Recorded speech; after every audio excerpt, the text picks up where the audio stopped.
नमस्कार बच्चों, आपका स्वागत है हमारे YouTube चैनल में। आज मैं आपको 80 की गति से आशुलिपि गति अभ्यास देने जा रही हूँ। अगर ये आपको अच्छी लगे तो इसे लाइक और शेयर ज़रूर करें। यदि आप हमारे चैनल पर नए हैं, इसे सब्सक्राइब ज़रूर करें। अगर आप हमसे पढ़ना चाहते हैं तो आप हमारे ऊपर दिए गए मोबाइल नंबर पर संपर्क कर सकते हैं। अब गति अभ्यास शुरू करते हैं। चलिए स्टूडेंट, अब हम 80 की स्पीड से डिक्टेशन स्टार्ट करते हैं। स्टार्ट। महोदया, यह संभव नहीं है कि प्रत्येक व्यक्ति को शिक्षा की सुविधा उपलब्ध कराई जा सके। हमारी 40% जनसंख्या गरीबी की रेखा से नीचे का जीवन व्यतीत कर रही है। सरकार कम से कम यह न्यूनतम सुविधाएं उन परिवारों के बच्चों को उपलब्ध कराए जो गरीबी रेखा से नीचे हैं। अगर आप यह भी नहीं कर सके हैं तो कम से कम उनकी लड़कियों को शिक्षा की सुविधा दें। एक लड़की को शिक्षा देकर आप पूरे परिवार को शिक्षित कर सकेंगे। महोदया, शिक्षा एवं परिवार कल्याण के लिए जो भी राशि आवंटित की गई है वह नगण्य है। जनसंख्या का विस्फोट हो रहा है। इसके बावजूद परिवार कल्याण के लिए मात्र 100 करोड़ रुपया का आवंटन किया गया है, जो कि पिछले वर्ष की तुलना में भी कम है। मेरी समझ में नहीं आ रहा कि इस थोड़ी सी राशि से सरकार जनसंख्या किस प्रकार नियंत्रण में रख सकती है। क्या सरकार का यह विचार है कि किसी प्रकार का गृह युद्ध होगा जिसके परिणाम स्वरूप जनसंख्या में कमी होगी? यदि वे ऐसा सोचते हैं तो मुझे इस बात का खेद है।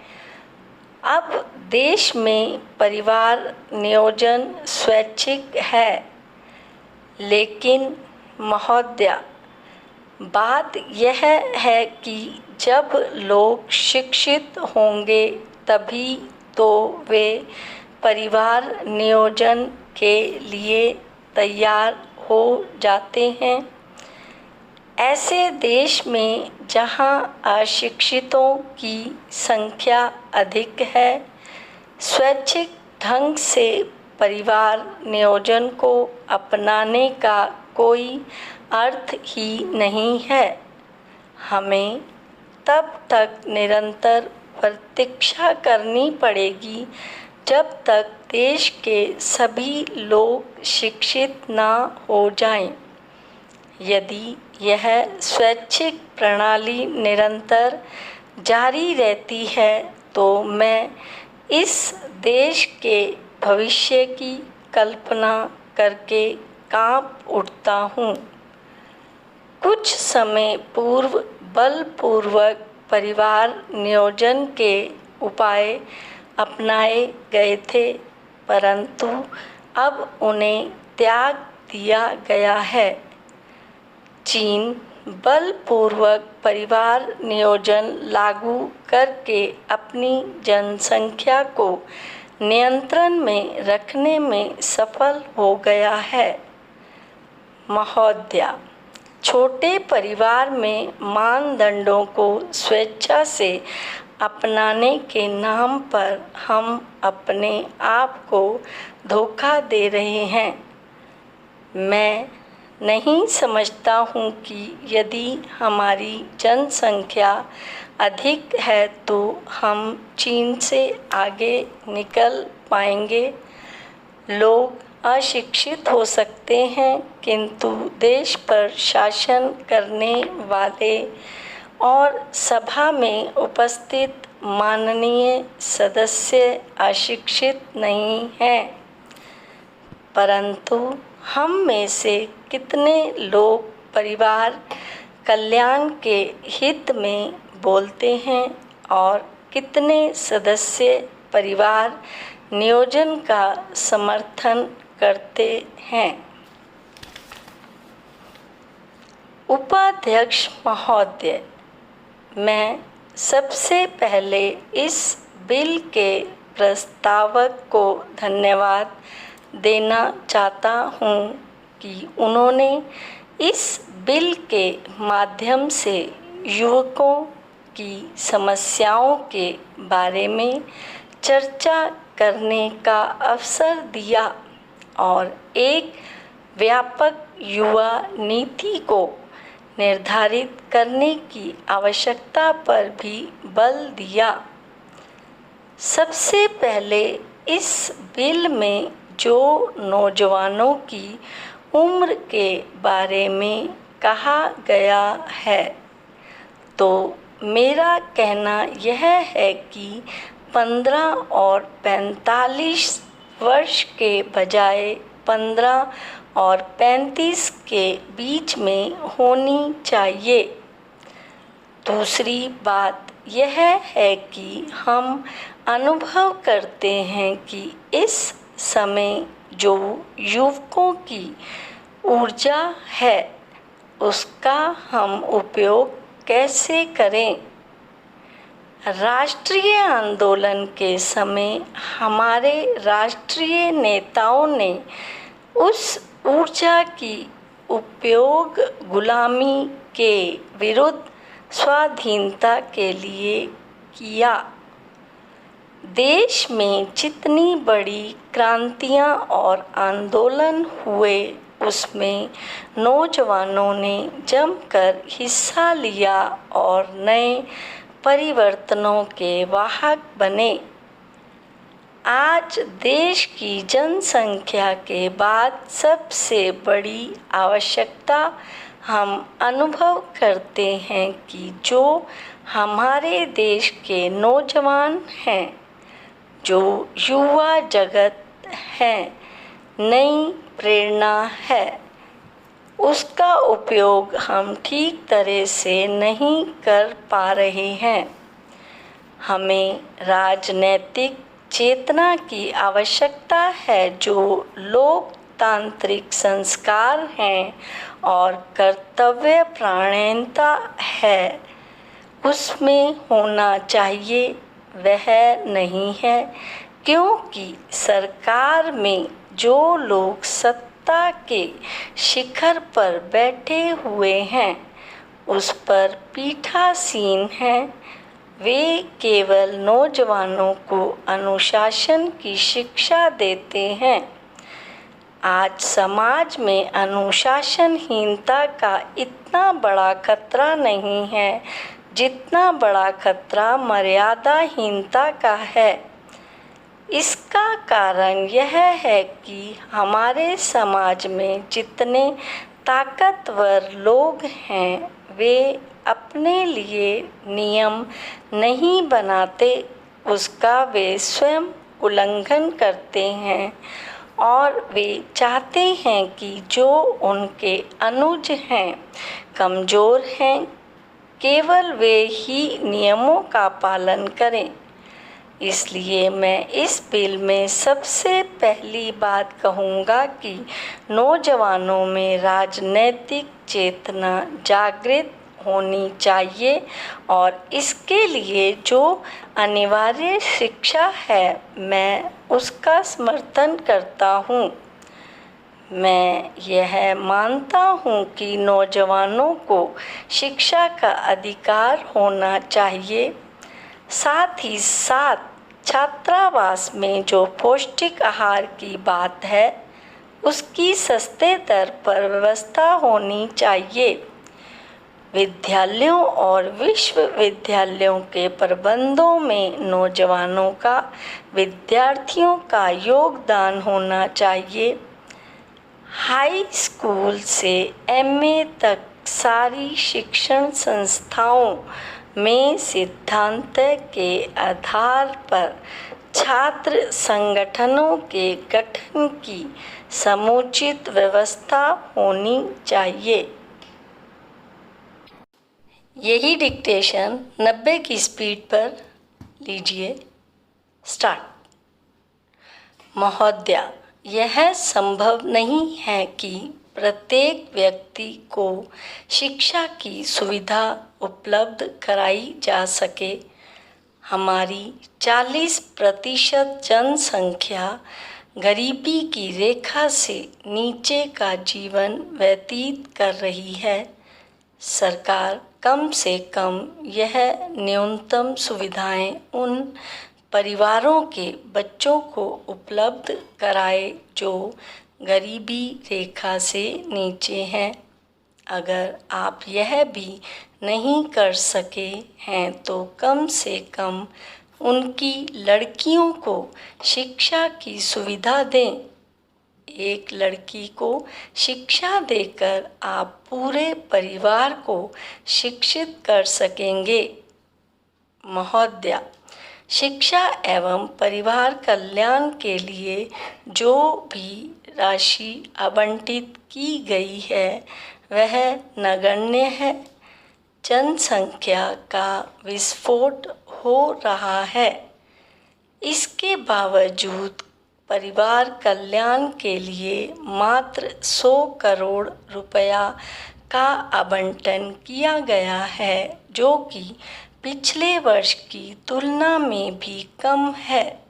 मेरी समझ में नहीं आ रहा कि इस थोड़ी सी राशि से सरकार जनसंख्या किस प्रकार नियंत्रण में रख सकती है। क्या सरकार का यह विचार है कि किसी प्रकार का गृह युद्ध होगा जिसके परिणाम स्वरूप जनसंख्या में कमी होगी? यदि वे ऐसा सोचते हैं तो मुझे इस बात का खेद है। अब देश में परिवार नियोजन स्वैच्छिक है, लेकिन महोदया, बात यह है कि जब लोग शिक्षित होंगे तभी तो वे परिवार नियोजन के लिए तैयार हो जाते हैं। ऐसे देश में जहां अशिक्षितों की संख्या अधिक है, स्वैच्छिक ढंग से परिवार नियोजन को अपनाने का कोई अर्थ ही नहीं है। हमें तब तक निरंतर प्रतीक्षा करनी पड़ेगी जब तक देश के सभी लोग शिक्षित न हो जाएं।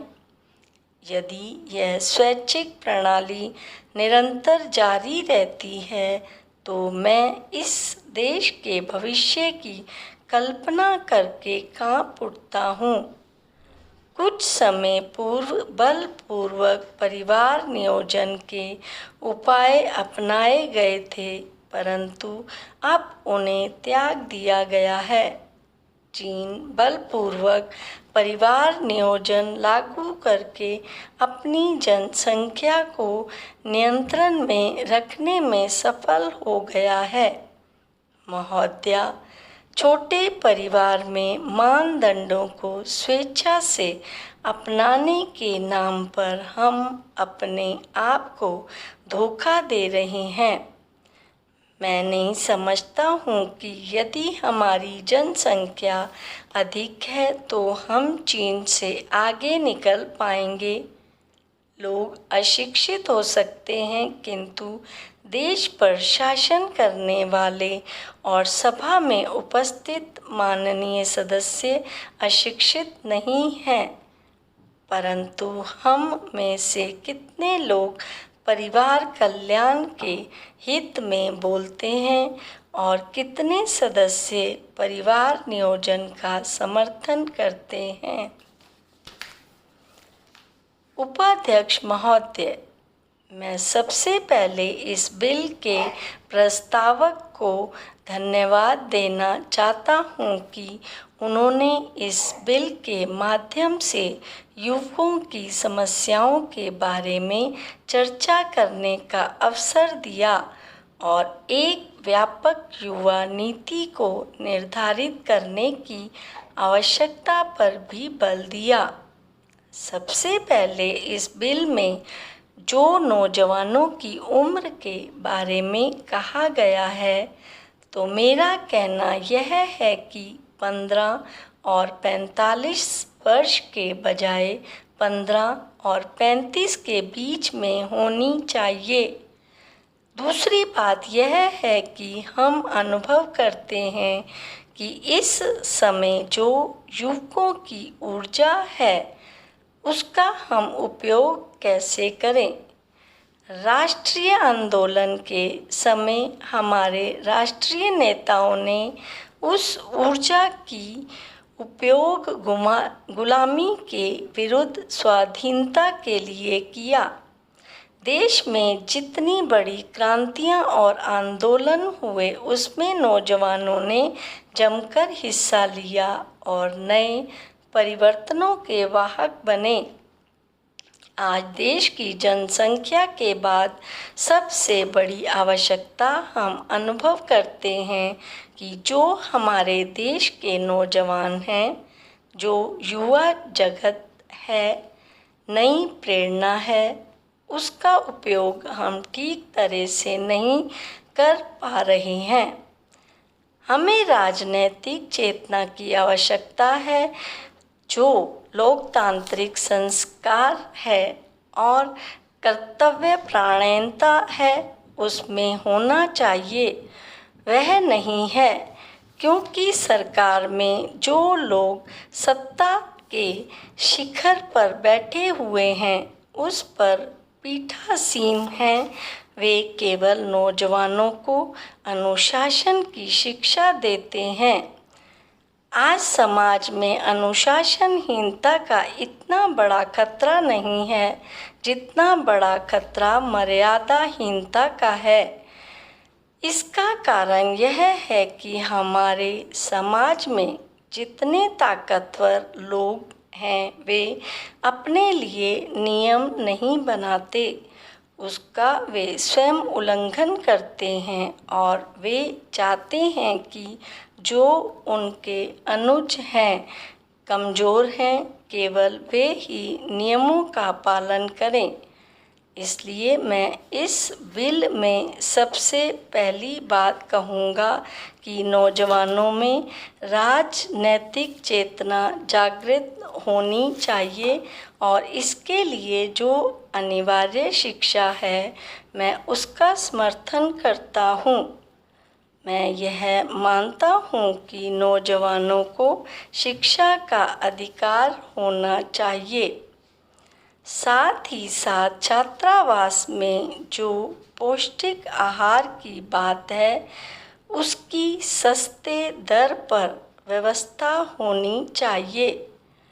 विद्यालयों और विश्वविद्यालयों के प्रबंधों में नौजवानों का, विद्यार्थियों का योगदान होना चाहिए। हाई स्कूल से एमए तक सारी शिक्षण संस्थाओं में सिद्धांत के आधार पर छात्र संगठनों के गठन की समुचित व्यवस्था होनी चाहिए।